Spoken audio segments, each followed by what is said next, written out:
ഇനി ആക്ച്വലി നമ്മുടെ ഫാമിലി ലൈഫിലോട്ട് വരികയാണെങ്കിൽ ഞാൻ നേരത്തെ പറഞ്ഞ പോലെ വൈഫിന്റെ ഈ വ്ളോഗ്സും കാര്യങ്ങളൊക്കെ ഒരുപാട് ഫാൻ ഫോളോവേഴ്സും എല്ലാവരും ഉള്ളതാണ്. Means the way she present ഞാൻ പേഴ്സണലി ഭയങ്കര ഫാനാണ്. ഞാൻ എസ്പെഷ്യലി കണ്ടിരിക്കുന്ന ഒരു ലാസ്റ്റ് വീഡിയോ ഇട്ടതിൽ പുള്ളിക്കാരുടെ ഒരു കോൺഫിഡൻസ് ആണ്. നമ്മൾ ഒരു കണ്ടന്റ് തന്നെ 2 ഡിഫറെന്റ് രീതിയിൽ പോസ്റ്റ് ചെയ്യാം. ഇപ്പൊ ലാസ്റ്റ് ആയിട്ട് ഇതൊക്കെ ആരാണ് ഷൂട്ട് ചെയ്യുന്നതൊക്കെ? പേഴ്സണൽ വീഡിയോഗ്രാഫേഴ്സും ഫോട്ടോഗ്രാഫേഴ്സും ഒക്കെ ഉണ്ട്. ഓക്കെ, ഷൂട്ട് ചെയ്യുമ്പോൾ ഇപ്പൊ ലാസ്റ്റ് ആയിട്ട് ഇട്ടൊരു വീഡിയോ ഞാൻ അതിൽ ഒരു നെഗറ്റീവ് കമന്റ്സ് ഒന്നും കണ്ടിട്ടില്ല. അതായത് നോർമലി ഒരാൾ നമ്മുടെ പ്രൊഡക്ട്സിനെയൊക്കെ പരിചയപ്പെടുത്തുന്ന സമയത്തൊക്കെ വീഡിയോ ഇടുന്ന സമയത്ത് ഇപ്പൊ ഇന്നേഴ്സൊക്കെ ഉള്ള പരിചയപ്പെടുത്തുന്ന സമയത്ത് ഭയങ്കര മോശം നെഗറ്റീവായിട്ടാണ് കമന്റ് ഇടുക. ഇതിൽ ഒരു ഭൂരിപക്ഷം ആൾക്കാരും അതിന് പോസിറ്റീവായിട്ടാണ് ഇട്ടത്. അതിന്റെ മെയിൻ റീസൺ എന്ന് പറയുന്നത് ദ കോൺഫിഡൻസ്. നമ്മളൊരു കാര്യം പറയുമ്പോൾ അതിന്റെ കോൺഫിഡൻസ്, അതിനൊരു വളരെ പ്രൊഫഷണൽ ടച്ചോടെ കൂടെ ചെയ്യാന്ന് പറയില്ലേ. സോ അതിന്റെ ഏറ്റവും വലിയ ബാക്ക് ബോൺ എന്ന് പറയുന്നത് ഒബ്വിയസ്ലി ഹസ്ബൻഡ് ആയിരിക്കുമല്ലോ.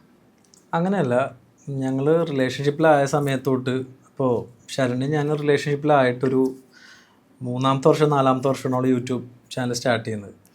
ആദ്യത്തെ സമയത്തൊക്കെ ഈ പറഞ്ഞ നെഗറ്റീവ് കമൻസ് ഒക്കെ കാണുമ്പോഴത്തേക്ക് ഒരു ബുദ്ധിമുട്ടുണ്ടായിരുന്നു. പിന്നെ ആക്ച്വലി എനിക്കതൊക്കെ ശീലമായി. ഇപ്പോൾ ഞാൻ ഫസ്റ്റത്തെ സീരിയൽ അഭിനയിക്കുമ്പോൾ എനിക്ക് ഭയങ്കര നെഗറ്റീവ് കമൻസ് ഒക്കെ കിട്ടിയിട്ടുണ്ട്. ഞാൻ മിലിറ്ററി ലുക്കിലായിരുന്നു, ഈ മീശ മാത്രം വെച്ചിട്ട് താടി വെച്ചിട്ട്, അപ്പം എൻ്റെ പല്ല് ഭയങ്കരമായിട്ട് എക്സ്പോസ് ആയിട്ടിരിക്കുള്ളൂ. അപ്പോൾ അതിൽ കമന്റ് ഒക്കെ ഇത് പലകപ്പല്ലിനെ എവിടെ നിന്ന് കിട്ടിയെന്നൊക്കെ പറഞ്ഞു. പലക പോലത്തെ പല്ല് ഇത് വെപ്പുമല്ലാണോ എന്നൊക്കെ പല്ലിനെ ഭയങ്കരമായിട്ട് കമന്റ് ചെയ്തു.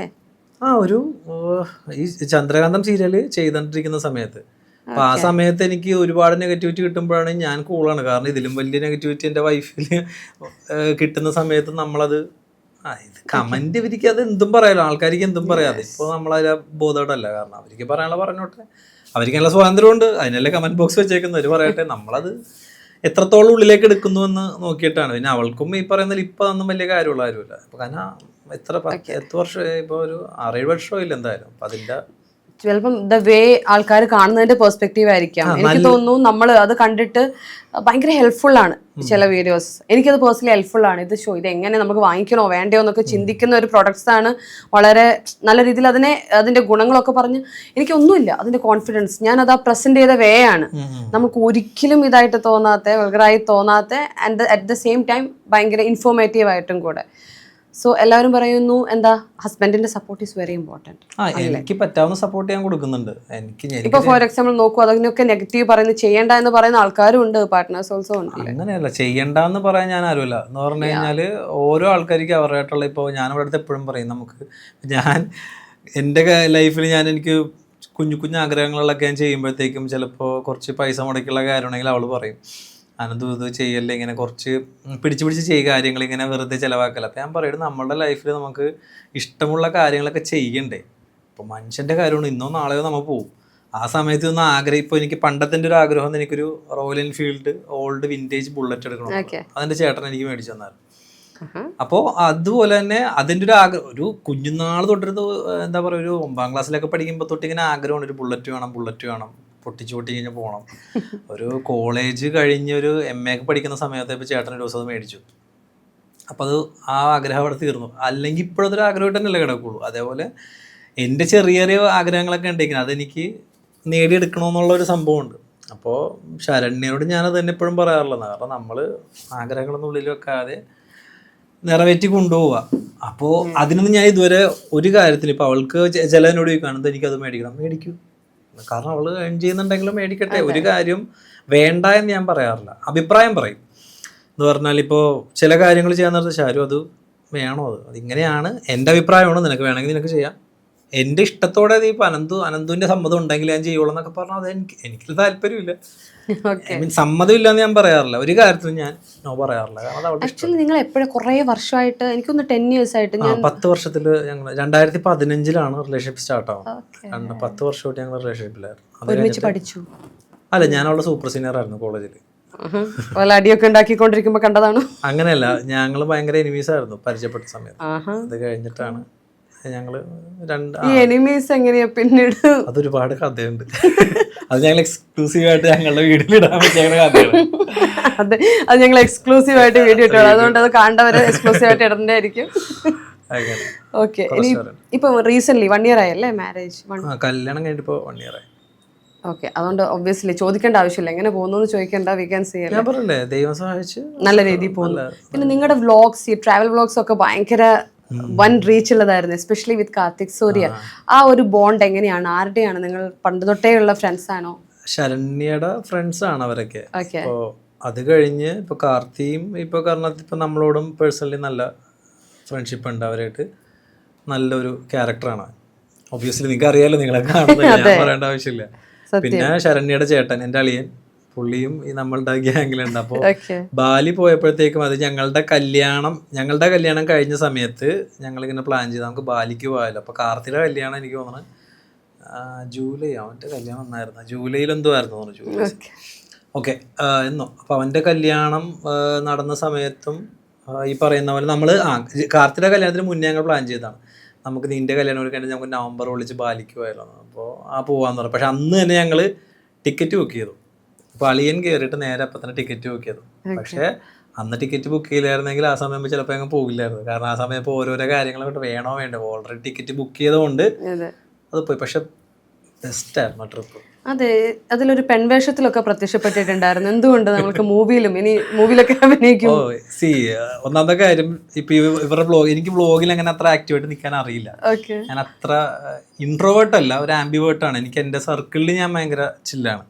അല്ലാതെ പെട്ടെന്ന് ഈ വ്ളോഗ് കാണിച്ചിട്ട് അതിൻ്റെ അകത്ത് ഇവര് കാണിക്കുന്ന പോലെ അവർ സംഭവം എനിക്ക് പറ്റില്ല. എനിക്കത് വരും, അവരുടെ പ്രൊഫഷണൽ, എനിക്കത് വരില്ല. ഇപ്പൊ ശരണ്യ എപ്പോഴും പറയാൻ എന്തിനും ക്യാമറ ഓൺ ആക്കിയിട്ട് ആക്ഷൻ പറഞ്ഞാൽ എന്തും കാണിക്കുക. അങ്ങനെയാണെങ്കിൽ എനിക്കൊരു കുഴപ്പമില്ല. ഇപ്പോൾ എൻ്റെ അടുത്ത് അഭിനയിക്കാൻ വരുമ്പോൾ എൻ്റെ അടുത്ത് പറഞ്ഞാൽ ഇപ്പോൾ ഒരു അണ്ടർവെയറിലിട്ടിട്ട് വഴി കൂടി ഓടുന്ന സീനാണെന്ന് പറഞ്ഞാൽ എനിക്കൊരു കുഴപ്പമില്ല, എനിക്ക് അതിലൊന്നും ഒരു ബുദ്ധിമുട്ടില്ല. അപ്പോൾ അന്ന് എല്ലാവരും പൊതുവേ പറയണം അനന്തു ചേട്ടൻ ഭയങ്കര സൈലന്റ് ആണ്, ഭയങ്കര നാണമാണ്. പക്ഷെ അതൊരു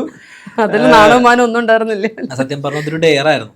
അപ്പോ അത് ശരണ്യൊക്കെ അറിയാം ഞാൻ എന്തൊക്കെ കാണിച്ചിട്ട്. കാരണം ഞാൻ കോളേജിൽ ഷെമ്മിഷിട്ട് ഡാൻസ് വെച്ചിട്ട് എനിക്ക് സസ്പെൻഷൻ കിട്ടിയുള്ള ആളെ. ഞങ്ങളൊരു 15 പേരുണ്ട് സ്റ്റുഡൻസ്. ഞങ്ങളെല്ലാരും കൂടി ഷെമ്മിഷ് ഡാൻസ് ഇട്ടിട്ട് മറ്റേ ആഷിഖ് ബനായ സോങ് ഒക്കെ ഇട്ട് കെട്ടിപ്പിടിച്ച് ആളുകൾ തന്നെ.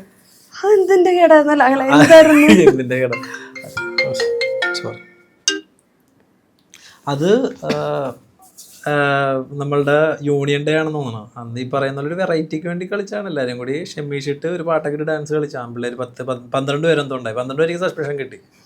ഒറ്റയ്ക്കല്ല അല്ല, അപ്പോഴാ ഷെമ്മി സെറ്റ് ഡാൻസ് കളിച്ചപ്പോഴാണോ ശരണ്യ വീണത്? അതിലില്ല, ശരണ്യ എപ്പോഴൊന്നും ഇല്ല. ഞാൻ ഫസ്റ്റ് സെക്കൻഡ് ഇയറിൽ എന്തോ പഠിക്കുന്ന സമയത്ത്. അപ്പോ അവൾക്ക് അറിയാം ഞങ്ങളുടെ കഥകളൊക്കെ. അപ്പൊ അവൾക്ക് തന്നെ അറിയാലോ ഞാൻ എന്തൊക്കെ കാണിച്ചു വിടും. പിന്നെ ഞങ്ങള് എന്റെ വീടിന്റെ അടുത്തുള്ള ഞങ്ങൾ കുറച്ച് ഫ്രണ്ട്സ് ഉണ്ട്. അപ്പൊ അവരെന്നൊക്കെ പറഞ്ഞാല് അവരുടെ ഒരു തൊലിക്കെട്ടിയിലൊക്കെ വെച്ച് ഞാനൊന്നും ഒന്നുമില്ല. അയ്യോ, അതൊക്കെ അത് പ്രൊഫഷണൽ ആയിട്ട് ഡാൻസ് പഠിക്കുന്ന 2 പിള്ളേരൊക്കെ ഉണ്ട് നമ്മുടെ കൂട്ടത്തിൽ. അവന്മാരെന്ന് പറഞ്ഞ നാഗവല്ലി അങ്ങനത്തെ വേഷമൊക്കെ ഇട്ടിട്ട് റോട്ടിൽ നിന്നൊക്കെ ഡാൻസ് ഒക്കെ കളിക്കാണ്. അത്രയും നാണോന്ന് പറഞ്ഞ സാധനമില്ല. അപ്പൊ അങ്ങനത്തെ നമ്മളുടെ എന്റെ വീടിന്റെ അടുത്തുള്ള കൂട്ടുകാരെല്ലാവരും അത്യാവശ്യം നല്ല കലാകാരന്മാരോ ഒരുപാട് പേരുണ്ട്. അപ്പൊ അവരുടെ കൂടെ നിന്ന് നമ്മൾ വന്നേക്കുന്നോണ്ട് നമുക്കതില്ല, നാണമില്ല. അപ്പോൾ ഇവിടെ ഇപ്പം ഈ വീഡിയോയിൽ ഞാൻ മറ്റേ ഒരു പച്ച ഷോർട്ട് ടോപ്പൊക്കെ ഇട്ട് വന്നപ്പോഴത്തേക്കും ആണെങ്കിലും എല്ലാവരും ചോദിക്കുന്നുണ്ടോ അനന്തു ചേട്ടന് ഇങ്ങനെ. പക്ഷെ ഞങ്ങൾ ഇവിടെ നമ്മുടെ വീടിന്റെ അടുത്തൊക്കെ കാണിച്ചു കൂട്ടി വെച്ച് നോക്കുമ്പോൾ ഇതൊന്നുമില്ല. തല്ലുള്ളിയായിരുന്നോ പണ്ട്? വഴക്കുണ്ടാക്കണം ഇതുവരെ പോയിട്ടില്ല. ഞാൻ അങ്ങനെ തല്ലുണ്ടാക്കിയിട്ടില്ല, തല്ല് കൊടുത്തിട്ടില്ല. പക്ഷെ നല്ല കയ്യിലിരിപ്പൊക്കെ ഉണ്ടായിരുന്നു തോന്നുന്നു അല്ലേ അത്യാവശ്യം കോളേജിൽ പഠിക്കുമ്പോൾ ഇതുപോലുള്ള? അങ്ങനെയല്ല, എനിക്ക് ബാക്ക് ബെഞ്ചേഴ്സ് എന്നുള്ള രീതിയിൽ എനിക്കിഷ്ടം. എനിക്ക് നമുക്ക് അങ്ങനത്തെ ഒരു എനിക്ക് ഈ പറയുന്ന പോലെ മറ്റേ ചില്ല് ചെയ്ത് നടക്കുക, പ്രശ്നങ്ങളൊന്നും ഉണ്ടാക്കാൻ ഇതുവരെ പോയിട്ടില്ല. ഞാൻ ഒരു വഴക്കിലൊന്നിലും പോയി പെട്ടിട്ടില്ല ഇതുവരെ. പക്ഷെ ഇതുപോലുള്ള കുരുത്തക്കേടുകളൊക്കെ അതൊക്കെ എനിക്ക് ഇഷ്ടമാണ്, എൻജോയ് ചെയ്യുന്ന ആളാണ്. അതെ, അപ്പൊ സസ്പെൻഷൻ വാങ്ങിച്ച് വീട്ടിലിരിക്കുമ്പോൾ നല്ല രസമായിരിക്കും. സസ്പെൻഷൻ ഞങ്ങൾക്ക് 3-ാം ദിവസം പിൻവലിപ്പിച്ചു. എന്റെ വീട്ടിൽ ചെന്ന് കാര്യം പറഞ്ഞപ്പോ എന്റെ അമ്മയൊക്കെ അത്യാവശ്യം ഇവിടെ എന്റെ അച്ഛൻ കുഞ്ഞില് എന്റെ അച്ഛന്റെ ഫ്രണ്ട്സുമായിട്ട് ബെറ്റ് വെച്ചിട്ട് അച്ഛൻ്റെ അനിയത്തിയുടെ പെറ്റിക്കോട്ടോ പാവടൻ ബ്ലൗസ് ഇട്ടിട്ട് മറ്റേ റോഡിന്റെ ജംഗ്ഷനിൽ പോയി സിഗരറ്റ് വെച്ച ആളാണ് എൻ്റെ അച്ഛൻ. അപ്പൊ അമ്മക്ക് ഇതൊക്കെ കേൾക്കുമ്പോ അവന്റെ അച്ഛൻ കാണിച്ചതിന്റെ അത്രയൊന്നും അവൻ കാണിച്ചിട്ടില്ലല്ലോ എന്നുള്ളതിൽ അമ്മക്ക് ഇതൊക്കെ അച്ഛന്റെ ഒരു നല്ലൊരു നടനായിരുന്നു. അപ്പൊ അദ്ദേഹത്തിന്റെ ഒരുപാട് ഇങ്ങനത്തെ കഴിവ്. അച്ഛൻ ഈ കഥാപ്രസംഗം നല്ലോണം ചെയ്യുമായിരുന്നു. പിന്നെ കൊച്ചിൻ കോളേജിലൊക്കെ ബെസ്റ്റ് ആക്ടർ കിട്ടിയിട്ടുണ്ട്. അവിടുന്നാണ് ഈ കലയിലോട്ടുള്ള അച്ഛന്റെ കഴിവുകളാണ് എനിക്ക് കിട്ടിയേക്കുന്നത്. അച്ഛൻ്റെ ആ കഴിവുകൾ മാത്രമേ എനിക്ക് കിട്ടിയിട്ടുള്ളൂ, ബാക്കിയൊക്കെ ചേട്ടനാ കിട്ടിയേക്കുന്നത്. അപ്പോൾ അത് അമ്മക്കത് കൊണ്ട് നമ്മൾ അച്ഛൻ്റെ കഴിവുകൾ കിട്ടിയേക്കുന്നതുകൊണ്ട് അമ്മക്ക് ഇതൊക്കെ എന്നെ സപ്പോർട്ട് ചെയ്യുന്ന കാര്യമാണ്. അപ്പോൾ അമ്മയുടെ അടുത്ത് ഞാൻ കൊണ്ടേ കാണിച്ചു ഞങ്ങൾ ഡാൻസ് വീഡിയോ കൊണ്ടേ കാണിച്ചു. അമ്മ ഇതാണ് ഞങ്ങൾ കാണിച്ച ഡാൻസ്. അപ്പോൾ അമ്മ പറഞ്ഞു കൊള്ളാലടാ. ഞാൻ സസ്പെൻഷൻ കിട്ടി. സസ്പെൻഷൻ ഇതെന്തിന്? പറഞ്ഞു ഇങ്ങനെ കളിച്ചിട്ട് അവർക്ക് ഇഷ്ടപ്പെട്ടില്ല എന്ന് പറഞ്ഞപ്പോൾ തന്നെ അടുത്ത ദിവസം അമ്മ വന്നു. അമ്മ വന്നിട്ട് ചോദിച്ചു നിങ്ങൾ എന്താ ടി വി ഒന്നും സിനിമയൊന്നും കാണാറില്ലേ, പൃഥ്വിരാജ് ഇതൊക്കെ കാണിച്ചപ്പോൾ നിങ്ങളെ കൈവിട്ടില്ല, ഇപ്പോൾ പിള്ളേർ കാണിച്ചത് നിങ്ങൾക്ക് എന്താ പ്രശ്നം എന്ന് പറഞ്ഞാൽ അമ്മ അങ്ങോട്ട് പ്രശ്നമാക്കി. ഒരു ഓക്കെ അവർ എല്ലാവരും കേട്ട് തന്നെ ഇപ്പം ന്യായമായിട്ടുള്ള കാര്യം ഒന്ന് മനസ്സിലാക്കി അവർ സസ്പെൻഷൻ പിൻവലിച്ച് ഞങ്ങൾ 3-ാം ദിവസം ക്ലാസ്സിൽ കയറി. കൊള്ളാലോ. ഏതായിരുന്നു കോളേജ്? അക്കിനാസ് കോളേജ് ഇടയ്ക്ക് വെച്ച്. എന്തായാലും നല്ല പ്രിൻസിപ്പളൊക്കെയാണ്. 3-ാമത്തെ ദിവസം സസ്പെൻഷനൊക്കെ പിൻവലിച്ചു. നമുക്ക് 2 ദിവസം ഞങ്ങൾ പോയില്ല. വീട്ടുകാരെ വിളിച്ചിട്ട് എൻ്റെ അമ്മയും പിന്നെ എൻ്റെ ഒരു ഫ്രണ്ടിൻ്റെ അമ്മയും കൂടി മാത്രമേ വന്നുള്ളൂ. അവർ രണ്ടുപേരും കൂടി വന്ന് അങ്ങോട്ട് നല്ലോണം സംസാരിച്ചു. ശരിക്കും സസ്പെൻഷൻ ചെയ്യേണ്ട ആവശ്യമില്ല, അതിൽ ഒരു തമാശയായിട്ട് എടുക്കണ്ട. നമ്മൾ അത്രയും വൾഗാരിറ്റി ഒന്നും ഉണ്ടായില്ല, ക്ഷമിച്ചിട്ടു. പിന്നെ കുറച്ച് അത്രേ ഉള്ളൂ. അല്ലാണ്ട് തെറിവിളി അങ്ങനെ പ്രശ്നങ്ങളൊന്നും ഉണ്ടായിട്ടൊന്നും അങ്ങനെയൊന്നും ഉണ്ടായില്ലെന്ന് എൻ്റെ വിശ്വാസമില്ല. ഓർമ്മ കിട്ടുന്നുണ്ടാവില്ല. പിന്നെ ഞാനും ശരണ്യയും കൂടി ഒരു വട്ടം സെലിബ്രേഷൻ, അവള് ചട്ടയും മുണ്ടും എടുത്തൊക്കെ വന്നിട്ടുള്ള ഒരു സെലിബ്രേഷൻ ഉണ്ടായിരുന്നു. അന്ന് നിങ്ങൾ ശത്രുക്കളല്ലേ? അന്ന് ഫ്രണ്ട്സായി, ശത്രു മാറി ഫ്രണ്ട്സ് ആയി.